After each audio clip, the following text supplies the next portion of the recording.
হামলার নিন্দা জানাই। আসলে আজকে আমরা অবাক, স্পিচলেস।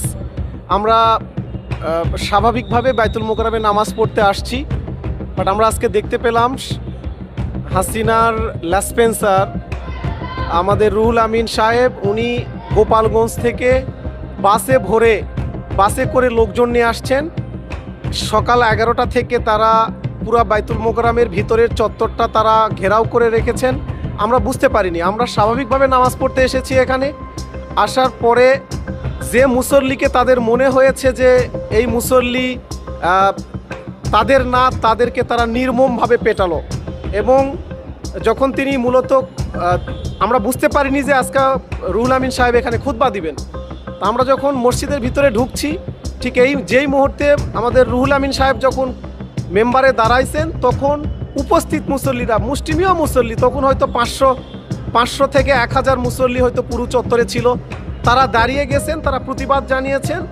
যখন এখনও শহীদের রক্তের দাগ শুকায়নি, এখনও অসংখ্য ভাই হসপিটালে আহত, সেই অবস্থায় এই লেসপেন্সার, এই দালাল এখানে নামাজ পড়াতে পারেন না।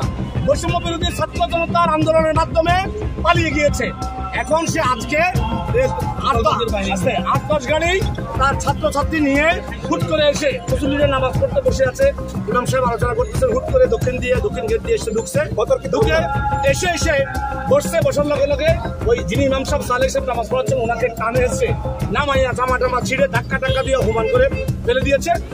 আপনার বাইতুল মোকাররমে নামাজে গেছি প্রতি সপ্তাহের মতোই। আমাদের একটা মিটিং ছিল, ওই জন্য যাওয়ার পরে আর কি কিছুক্ষণ। দর্শক শ্রোতা, আরও একটি আপডেট নিউজে আপনাদের সকলকে জানাই স্বাগতম। গোলাপগঞ্জ থেকে সন্ত্রাসী এনে বাইতুল মোকাররমে হামলা চালিয়েছে, মুসল্লিদের উপর যেভাবে আক্রমণ করা হয়েছে, আজকের এই বর্ণনাগুলো শুনলে কিংবা ভিডিওটি দেখলে আপনি অবাক হয়ে যাবেন। দর্শক, 12 গাড়ি লোক এনে সেই গোলাপগঞ্জ থেকে বাইতুল মোকাররমের মুসল্লিদের উপর হামলা চালিয়েছিল কতিব।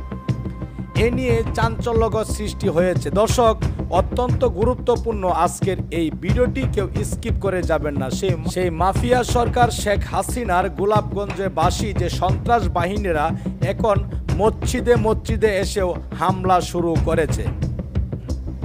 দর্শক, কি ঘটেছিল সেই বাইতুল মোকাররম মসজিদে, এমন কিছু তথ্য দিয়েছেন সেই মুসল্লিরা, যে কথাগুলো শুনলে, যেই ভিডিওটি দেখলে আপনার গায়ের পশম দাঁড়িয়ে যাবে।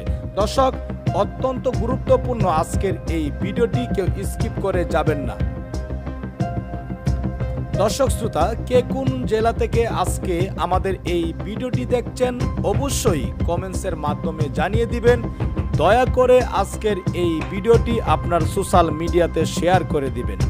চ্যানেলে যদি নতুন হয়ে থাকেন, প্রতিনিয়ত সবার আগে আপডেট নিউজগুলো পেতে আমাদের এই চ্যানেলটি সাবস্ক্রাইব করে রাখুন ও একটি লাইক দিয়ে দেখতে থাকুন সম্পূর্ণ ভিডিওটি। রুহুল আমিন সাহেব এখানে খুতবা দিবেন। তা আমরা যখন মসজিদের ভিতরে ঢুকছি, ঠিক যেই মুহূর্তে আমাদের রুহুল আমিন সাহেব যখন মেম্বারে দাঁড়াইছেন, তখন উপস্থিত মুসল্লিরা, মুষ্টিমেয় মুসল্লি, তখন হয়তো 500 থেকে 1000 মুসল্লি হয়তো পুরো চত্বরে ছিল। তারা দাঁড়িয়ে গেছেন, তারা প্রতিবাদ জানিয়েছেন। যখন এখনও শহীদের রক্তের দাগ শুকায়নি, এখনও অসংখ্য ভাই হসপিটালে আহত, সেই অবস্থায় এই লেসপেন্সার, এই দালাল এখানে নামাজ পড়াতে পারেন না। আমরা তাকে অনুরোধ করেছি, আপনি নামাজ পড়াবেন না। এটা বিনয়ের সাথেই মুসল্লিরা বলছিলেন। এই কথা বলা মাত্র তার মাদ্রাসার স্টুডেন্টরা নির্মমভাবে মুসল্লিদেরকে পিটিয়েছে। পুরো বাইতুল মোকাররমের সকল দরজার ভাঙচুর করেছে। তারা পাইপ দিয়ে, জুতার বক্স তুলে পুরো আমাদের এই মসজিদ চত্বরকে তারা আক্রমণ করেছে। আমরা কিংকর্তব্য বিমূঢ়।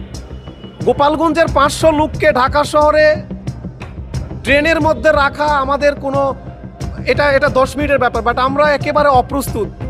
তারা গোপালগঞ্জ থেকে এসে এই ঘটনা ঘটাতে পারে, এইভাবে দখলদারিত্ব করতে পারে, আমরা অবাক। আমরা আসলে ভাষা হারিয়ে ফেলেছি।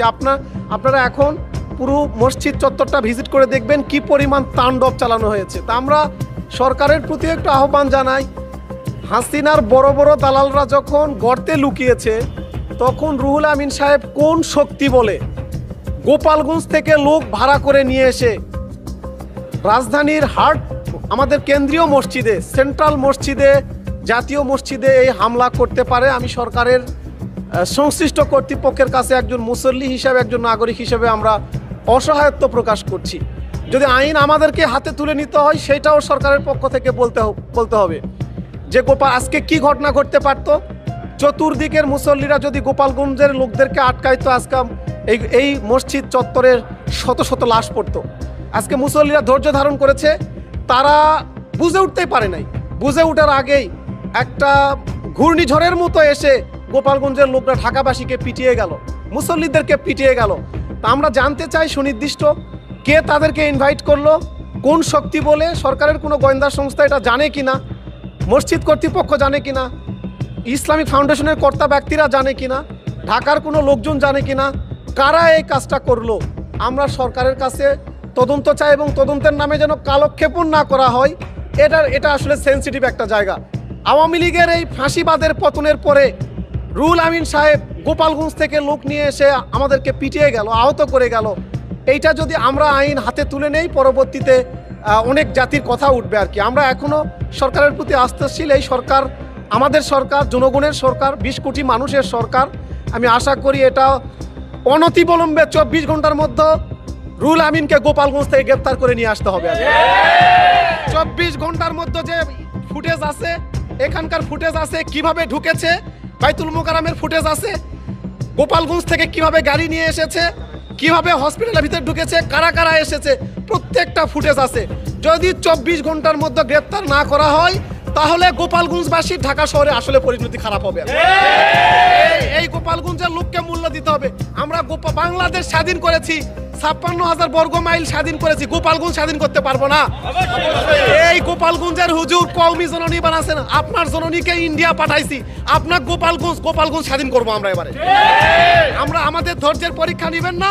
যদি সারা বাংলাদেশের লোকজনকে এই জাতীয় মসজিদ থেকে গোপালগঞ্জের লোক হামলা করেছে, আমরা লাখ লাখ লোক ডেকে এখান থেকে গোপালগঞ্জের দিকে আমরা মার্চ করবো। আমাদের পরিষ্কার বার্তা, আমরা কোনো দ্বন্দ্ব চাই না। সরকার 24 ঘন্টার মধ্যে রুহুল আমিনকে গ্রেপ্তার করবে। যদি গ্রেপ্তার না করে আমরা বৃহত্তর কর্মসূচিতে যাব, আমাদের পরিষ্কার কথা আর কি। সবাইকে অসংখ্য ধন্যবাদ। আমরা শান্ত আছি। আমি নিজে আহত, অসংখ্য আহত পড়ে আছে। আপনারা চারপাশ দেখেন, হসপিটালে গেছে, দেখেন কি অবস্থা এগুলোর। এই সবাই আহত হয়ে পড়ে আছে আর কি, নির্দয়ভাবে পিটিয়েছে। ঢাকাবাসী যদি আজকে ধৈর্য ধারণ না করত, এই গুলিস্তান, পল্টনে, মতিঝিলে, এই শাহবাগে যে পরিমাণ ছাত্র জনতা ছিল, মুসল্লি ছিল, আজকে যদি ঘেরাও করে মারতো, মসজিদে লাশের স্তূপ পড়তো। আমরা শুনেছি পাকিস্তানে এইরকম বিভিন্ন মসজিদে হামলা করে, আমরা জঙ্গি রূপ দেখেছি।